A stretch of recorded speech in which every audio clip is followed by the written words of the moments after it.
Thanks for checking out this video. This is the 1974 installment of the 1970s horror movie superlative series I'm doing with your friendly neighborhood Uncle Pete. His channel is linked in the description, so I'd appreciate if you subscribe to both of our channels because we're putting a lot of work into this, having fun doing it though, and I think a lot of you are also having fun as well. So also comment when you're done on both our channels, both our videos, and let us know your picks, what you liked, what you didn't like, or just, talk horror in general. So how it works is you finish this video out, then you go over to your friendly neighborhood Uncle Pete's channel, you watch his video with the same name, then you come back to my channel, you go to the community tab and you vote for whose picks you like the most or who you think justified them the best or whatever for you, because this is just, a fun thing. But anyway, let's get into my picks for 1974. And I actually have some Blu-rays this time to give you a little bit of a visual aid. And I have it for the very first one, which is the most amazing pick. Now, if you know me, if you've been watching my channel long enough, and you know what came out in 1974, this shouldn't be a big surprise. My most amazing, Black Christmas. This is my favorite slasher film. It's considered the first slasher film. The acting is unbelievable in this. The scripting is wonderful. It's very odd to think that Bob Clark did this, the same guy who did A Christmas Story. I mean, that is just mind-blowing in itself. Two iconic Christmas films, two very different iconic Christmas films, but I love both those films. But this is amazing. The brutality of the deaths in this film are so crazy and messed up. It has a wonderful mystery element to it where it really keeps you guessing at the end, truly keeps you guessing all the way through to the end, even when the film is over. It ends on such a creepy, messed up note, and you don't get a whole lot of answers to the film, but I think that's part of what makes it and makes it unbelievably unsettling. It also has one of those, very iconic lines from it. The call is coming from inside the house, which has been used so many times since. This film is iconic as all get out. It is phenomenal. It looks amazing. It's amazingly acted. Olivia Hussey, Margot Kidder, just to name a few. Very interesting characters, some quirky characters. I'm going on and on about this film, but I really just cannot say enough about how unbelievable Black Christmas is from 1974. If you have not seen this one, make sure you do it. I watch it around Christmas every single year, and it's awesome. I also sometimes watch it in October as well because it's, dual purpose. But my most amazing pick, no surprise, Black Christmas. Then, I don't have the Blu-ray for the next one. My best so bad it's good pick for 1974 is Beyond the Door. Beyond the Door is about a woman who's having a pregnancy, and weird things are taking place. Very weird things. This film is dubbed over, so the voice acting is not good, and it doesn't match the physical acting of the people who are playing the characters. So that adds an extra cheese factor on top. There's a kid in it who literally drinks pea soup out of a can casually. No one even comments on it. It's just like a thing in there. He calls his father an a-hole. Very young kid, too. I think it's actually the same kid who played Bob in The House by the Cemetery. I think. Don't quote me on that, but you can check. I might be right about that one. There is a lot of wacky stuff that goes on in this film. You can tell a lot was ripped off from The Exorcist. And it's just a fun time because it's so horrible. But there are some really cool, fun things that happen in it, too. And there are times where it actually looks really good. So, terrible, amazing at the same time. This is a perfect pick for the best so bad it's good. And there is a good twist in the end. So I would highly recommend seeing my pick for the best so bad it's good film of 1974, Beyond the Door.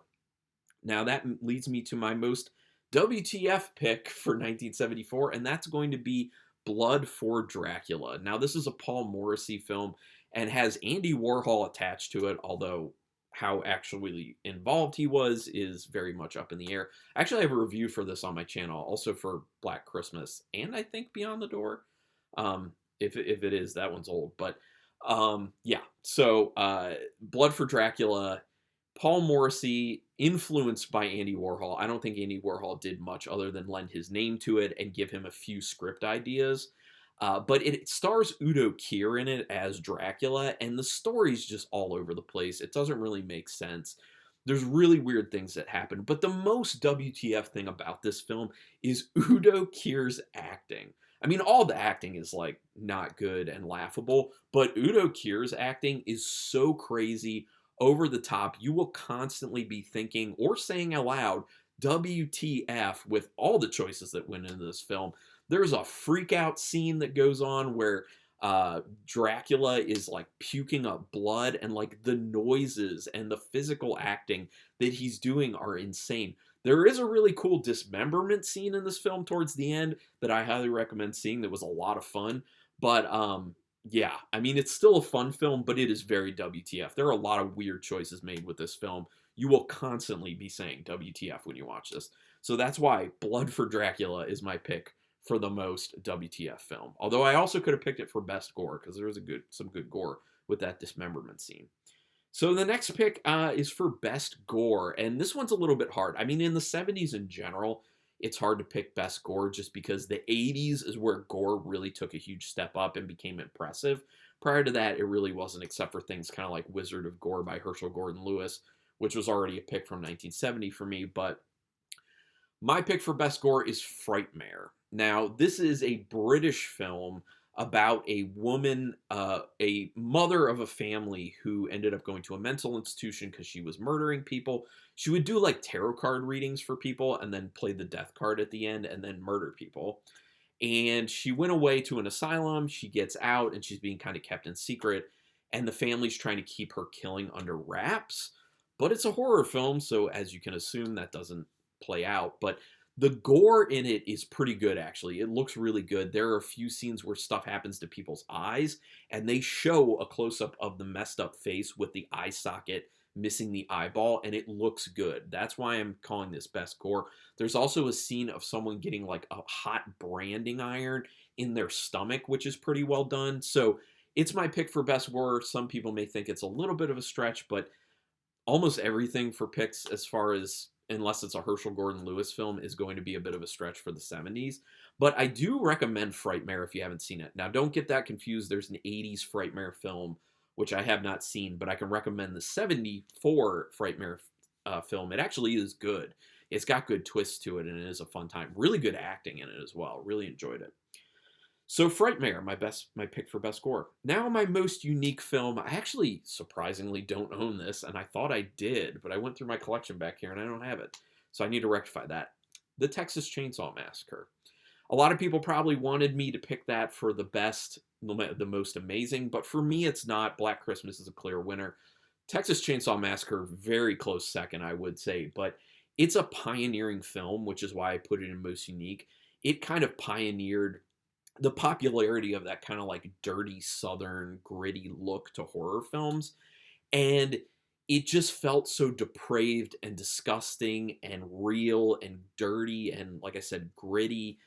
And it was so effectively done that people to this day will swear that there's a lot of gore in the film. Some people may even, without rewatching the film, be like, oh, it's best gore.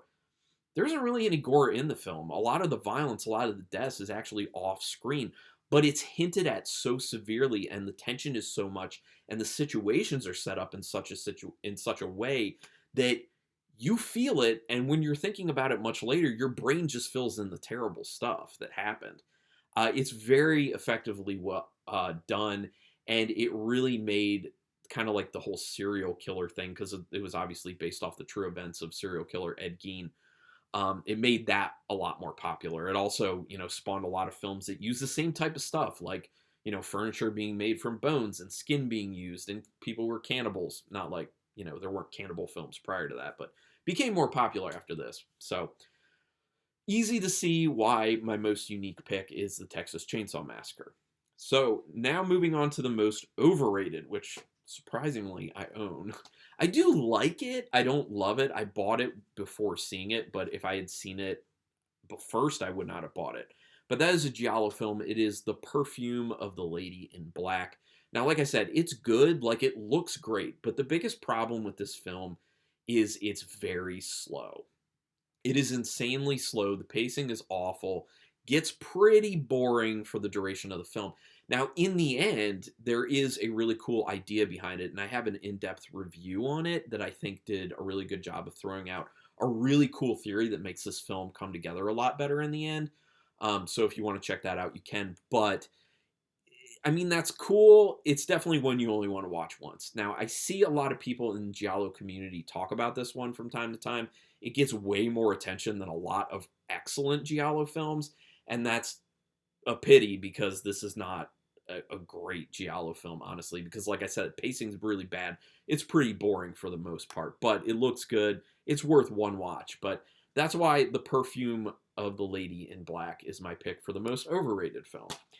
And I own the most underrated film, and I'm interested to see how many people have and have not seen this one, so you can go ahead and comment on this. My most underrated film for 1974 is Brian De Palma's Phantom of the Paradise.